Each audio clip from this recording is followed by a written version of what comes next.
কর্মসূচিটা কি ছিল? আজকের কর্মসূচি মূলত আমাদের দলের চেয়ারপারসন মমতা বন্দ্যোপাধ্যায় তথা রাজ্যের মুখ্যমন্ত্রী 2011 সাল থেকে প্রায় 15 বছর তিনি যে গ্রামীণ উন্নয়ন করেছেন সারা বাংলা জুড়ে, সেই উন্নয়নের পাঁচালী নিয়ে আমরা কর্মসূচি শুরু করেছি। দেশান্তরী শীতলা মাতার মন্দিরে পুজো দিয়ে আজকের এই কর্মসূচি আমরা শুরু করেছি। দেশান্তরী, চন্দনপুর, নরোত্তমপুর, বৈদ্যপুর সহ বিস্তীর্ণ গ্রামে গ্রামে গিয়ে দিদির যে উন্নয়ন, বাংলার মা মাটি মানুষের সরকারের যে উন্নয়ন 15 বছর ধরে মানুষের কাছে পৌঁছেছে, সেই উন্নয়নের কথা মানুষের কাছে গিয়ে বলার আমরা চেষ্টা করেছি। এইটুকুই আজকের কর্মসূচি মূলত ছিল। কতজন এখানে পায়ে পা মিলালেন? এটা প্রায় 400রও বেশি মানুষ, মহিলা থেকে শুরু করে যুবক, সর্বস্তরের মানুষ, প্রায় 400রও বেশি মানুষ আজকের এই পদযাত্রায় সামিল হয়েছিলেন।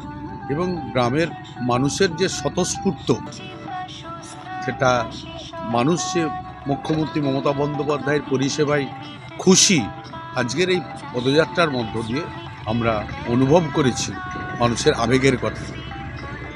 দিদি তো যে কোনো কাজের ক্ষেত্রে কথা দিয়ে কথা রাখেন, তিনি কি বলবেন? তা মুখ্যমন্ত্রী মমতা বন্দ্যোপাধ্যায় তিনি 2011 সালে কথা দিয়েছিলেন, তিনি বাংলার 10 কোটি মানুষকে তিনি পরিষেবা দেবেন।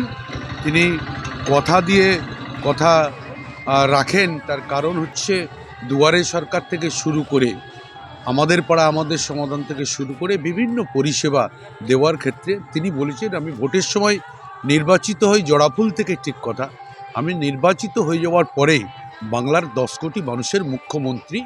তিনি কথা দিয়েছিলেন শুধু তৃণমূল পরিবারকে দেখে তিনি স্বাস্থ্যসাথী দেননি, তিনি তৃণমূল পরিবারকে দেখে বার্ধক্য ভাতা দেননি, তিনি তৃণমূল পরিবারকে দেখে কন্যাশ্রী দেননি। সমস্ত মানুষকে ধর্ম বর্ণ নির্বিশেষে রাজনৈতিক দলের ঊর্ধ্বে থেকে তার যে পরিষেবা সারা বাংলা জুড়ে মানুষের বাড়িতে বাড়িতে পৌঁছে গেছে। তিনি কথা দিয়েছিলেন, তিনি কথা রেখেছেন। আগামী দিনে আমরা বিশ্বাস করি তিনি কথা দিলে কথা রাখেন। তারই নাম মমতা বন্দ্যোপাধ্যায়।